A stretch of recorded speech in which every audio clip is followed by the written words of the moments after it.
toutes, j'espère que ça vous a plu cette petite intro. Donc vous pouvez vous abonner si ça vous intéresse, si ma chaîne vous intéresse ou si ce que je fais vous intéresse. Donc là je vais vous faire redécouvrir la pédale à effet de chez Boss, la moins chère du marché. Donc moi quand j'ai commencé la guitare, il y a longtemps, j'avais 15 ans à peu près, même avant mes 15 ans, mais disons qu'à 15 ans j'avais acheté ma deuxième pédale d'effet. Donc la première c'était une Fab de chez Dan Electro, tout en plastique, voilà, avec un son moyen on va dire. Et la deuxième c'était une Super Overdrive, une SD1 de chez Boss. Donc elle est toute jaune, vous l'avez vu, sur la vignette. Donc la SD1, je voulais y revenir, tout simplement parce que ça me rappelle des souvenirs. J'étais allé avec un pote dans un magasin de musique à Grenoble où j'habitais avant, et il y avait deux pédales à effet devant moi. Il y avait là où elles étaient rangées côte à côte. En tout cas, il n'y avait pas toutes les Boss. On avait dans le catalogue, ils avaient quelques pédales à effet, ils en avaient bien sûr plusieurs, mais il y avait la SD1 et à côté sa petite sœur, la DS1. Donc là, il y avait les deux. Moi, j'ai testé tout. À l'époque, on mettait un casque sur les oreilles. On jouait, un peu comme aujourd'hui aussi. Et moi, j'avais écouté du coup les deux. Mon pote avait pris la DS1 avec lui, il l'avait acheté du coup. Et moi, j'avais pris la SD1. Bon, non pas parce qu'il y a que celle-là, mais parce que j'avais préféré le grain qui était plus doux, plus velouté, plus un overdrive, quoi. Voilà, tout simplement. Et à l'époque, et je dis que c'est la moins chère, mais je pense que oui, c'est la moins chère. Après, si vous cherchez un peu la petite bête, vous allez me dire oui, il y a Foot Switch, c'est moins cher. D'accord, mais sinon, c'est la pédale à effet la moins chère du catalogue de chez Boss. Donc, la SD1, comme je le disais, moi, je l'avais payé 40 € à l'époque. Je ne sais plus à combien elle est au niveau des tarifs en neuf, mais en tout cas, à l'époque, ça coûtait ça. Et la DS1 était à 45 €. Un truc comme ça, ouais, il y a...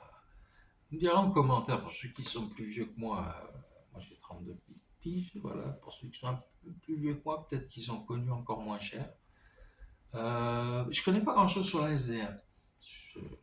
Le son, je le connais et tout. Les réglages, je me débrouille.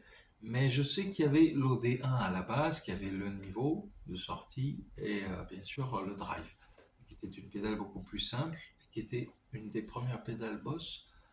Je crois que c'est la première d'ailleurs, me semble, je ne suis pas certain. Donc je ne vais pas m'aventurer trop là-dedans. Alors la SD1, pour faire simple en clean, mon clean c'est ça.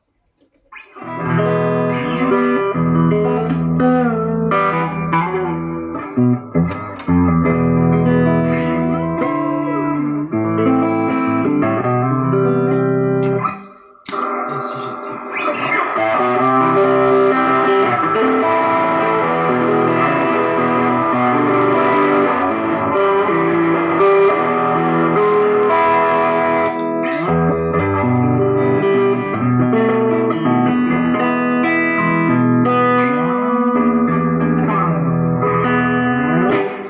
Alors, pour faire simple, je vous ai raconté la petite histoire. Voilà, avant ça coûtait moins cher que maintenant. Voilà, c'est comme ça. Moi, ça là, j'ai eu d'occasion, on peut toujours trouver à 40 € d'occasion, on va dire. Mais en neuf, non, c'est plus cher.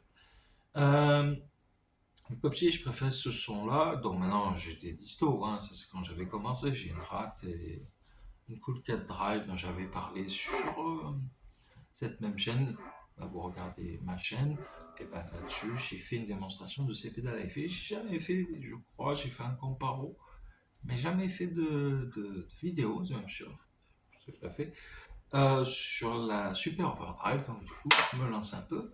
Alors, il faut savoir qu'on peut avoir un drive un peu transparent, donc il y a le niveau de sortie, là je l'ai mis un peu élevé pour qu'on voit bien la différence. Le drive, je l'ai mis assez élevé, et la tonalité un peu comme ça, on va faire 13-14 heures. Donc si on baisse le drive, on ne touche pas au niveau de sortie, on a un peu un boost.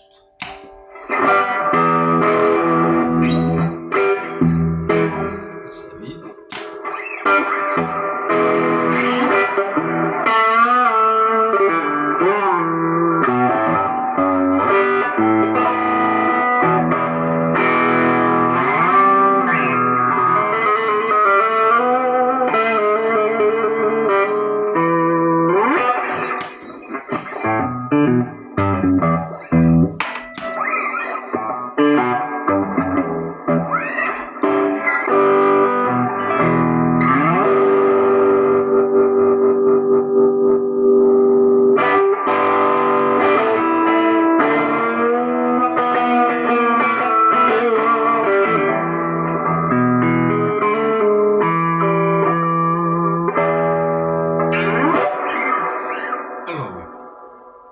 Elle a un son sympa.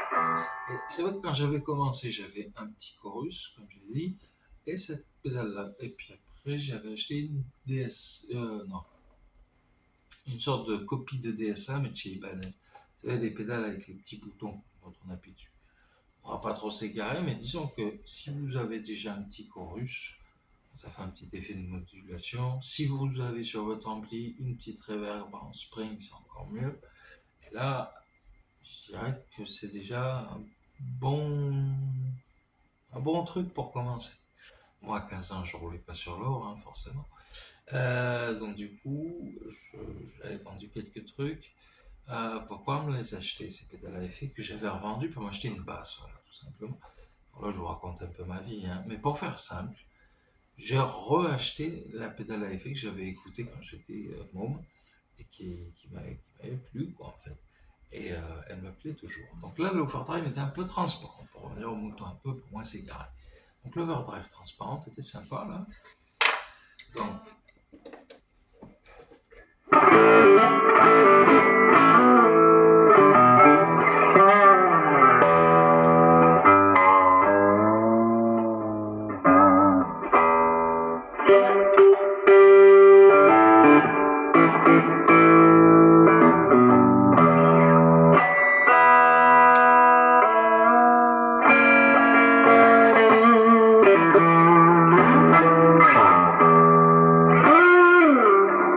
moi, j'aime bien l'utiliser avec le drive un peu plus élevé.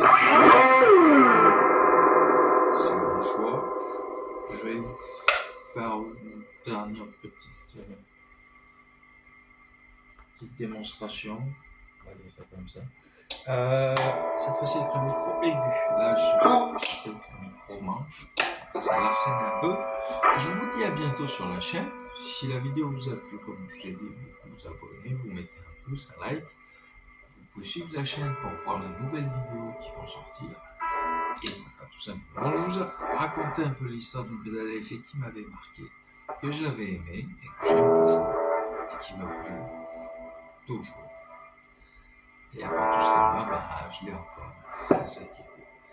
Alors, on y va. Allez, ciao. Vous écoutez bien sûr si vous avez envie. Bye bye. J'espère que ça vous aura plu. La bise à tous. Tchuss.